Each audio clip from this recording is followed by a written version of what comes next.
papaniwala ang iba na may Biblia, di ho ba dumato sa maraming proseso? Na may Biblia?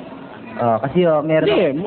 Hindi mo na kailangan paniwalaing may Biblia. Pakita mo lang, Biblia, Di ho kasi kinakatwira kasi nila gawa raw ng tao. Oo, gawa ng tao. Huwag ka rin maniniwala dyan sa upuan mo. Gawa ng tao yan, huwag ka uupo riyan.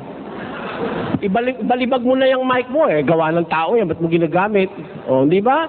Madali naman sagutin yun Ba't gawa raw ng tao? Ba't kagawa lang ng tao yung naniniwala ka? Bakit? Yung bang kinakain mo, yung dinadamit mo, yung mampinggan na kinakainan mo, sino gumawa?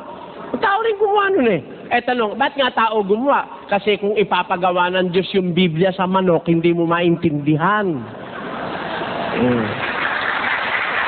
Di ba? Meron ang pangit kasumulat. Yan naman, pangit-pangit naman kasulat mo, sulat manok. Tignan mo, hindi mo pala maintindihan yung sulat ng manok. Ipagawa ba ng Diyos yan sa anghel, maintindihan mo?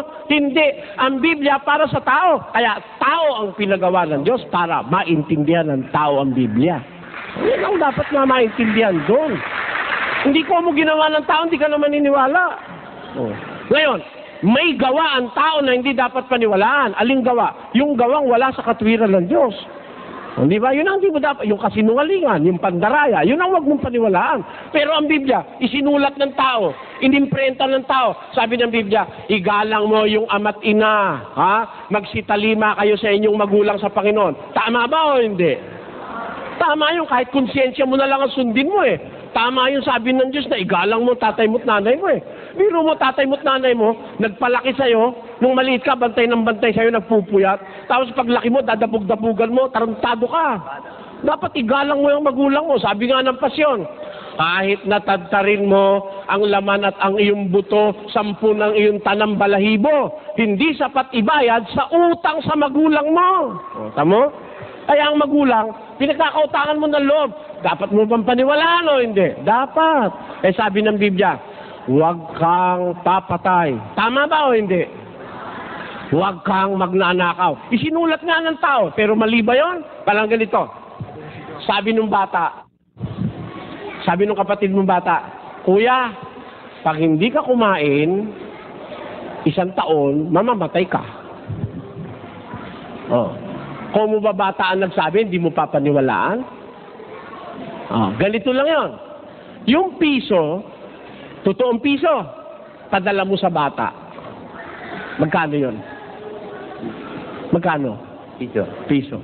Padala mo sa abogado. Magkano yon? Piso pa rin. Padala mo sa luko-luko. Magkano yon? Piso pa rin. Piso pa rin. Di nababago yung piso. Kahit sino may dala. Ang tao lang ang tanga. Hindi marunong umunawa. Ganito.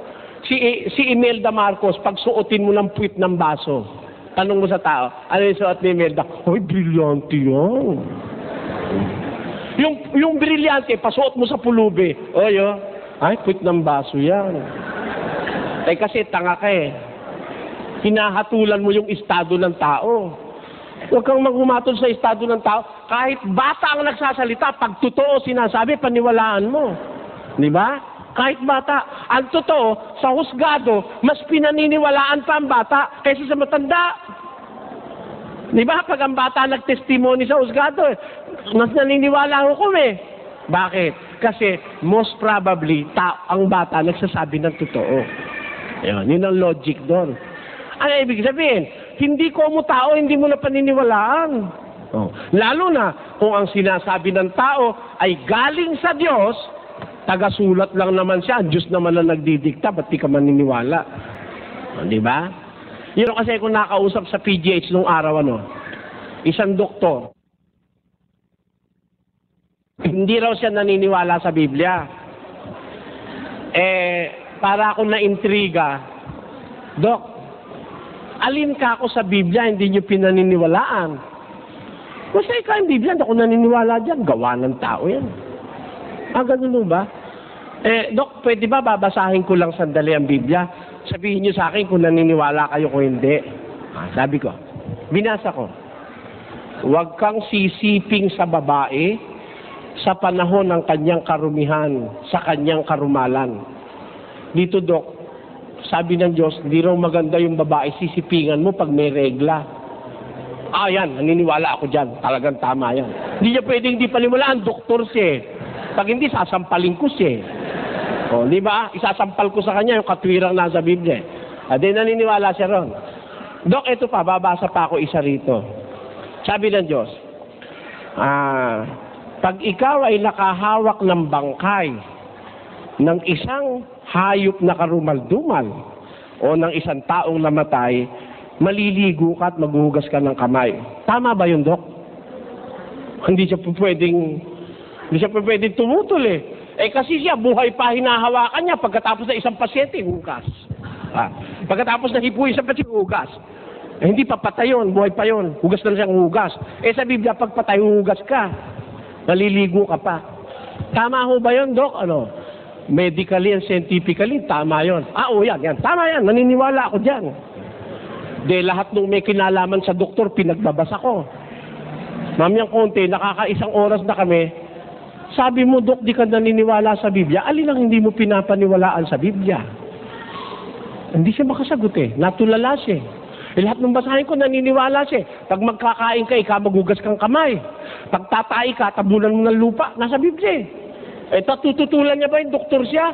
Sabihin ba niya, hindi, pagkatay mo, iwan mo na lang niya, pabayaan mo kainin ng aso. Ganun ba?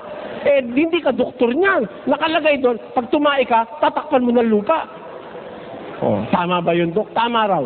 Nung kabasa-basa, bandang huli, alam mo, sabi niya, totoo pala yung Biblia. Kita mo na, di naniwala siya. Kaya lang mo sinasabi, yung iba pangase, yan naman ang Biblia, kulang yan eh. Meron lang nakausap nung araw, pare. Yan naman ang Biblia, kulang yan eh. Padre. Sabi ko, okay. Alin ho ang kulang sa Biblia? Kasi pag sinabi yung kulang, dapat alam nyo yung buo. Tama po ako o hindi? Halimbawa, tinawag mo yung mga anak, halika kayo lahat, mga anak! Dumating, 8. Ba't kulang? Sabi ng nanay, ba't kulang? Kasi alam niya, siya mga anak niya. Kaya mo muna sabi kulang, alam mo yung buo. Tama o hindi? Sabi ng pare, kulang daw Biblia. Ano kulang, padre? Siyensya, nasa Biblia. Psikolohiya, nasa Biblia. Aritmetika, nasa Biblia. Lahat ng maiisip mo, nasa Biblia. Gusto mo, patunayan ko sa'yo. Mag-isip ka na kahit anong bagay, babasahin ko sa Biblia. Yung hindi mo nga naiisip, pwede ko pa rin basahin sa Biblia. Ano ang kulang sa Biblia? Bakit mo sasabihin kulang ang Biblia? Para mo masabing kulang ang Biblia, alam mo ang buo.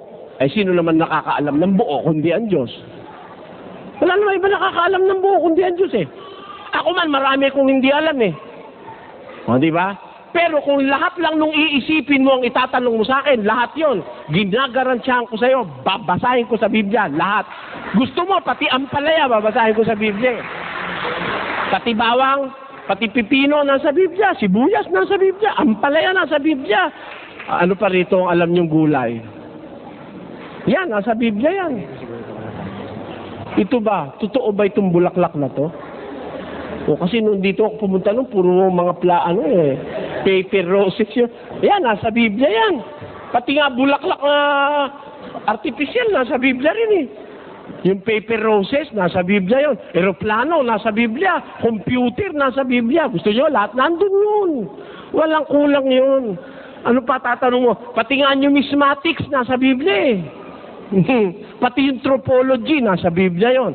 Anthropology, nasa Biblia yon. Yung tropology, nasa Biblia yon. Walang kulang ang Biblia. Ako po kasi sa nakaraang mga 34 anyos, 35 na pala, sa awa ng Diyos, na nakagiliwang ko na yung sinasabi sa Biblia, isipin at pag-aralan. Kaiisip ko, napatunayan ko, sabi ng Diyos.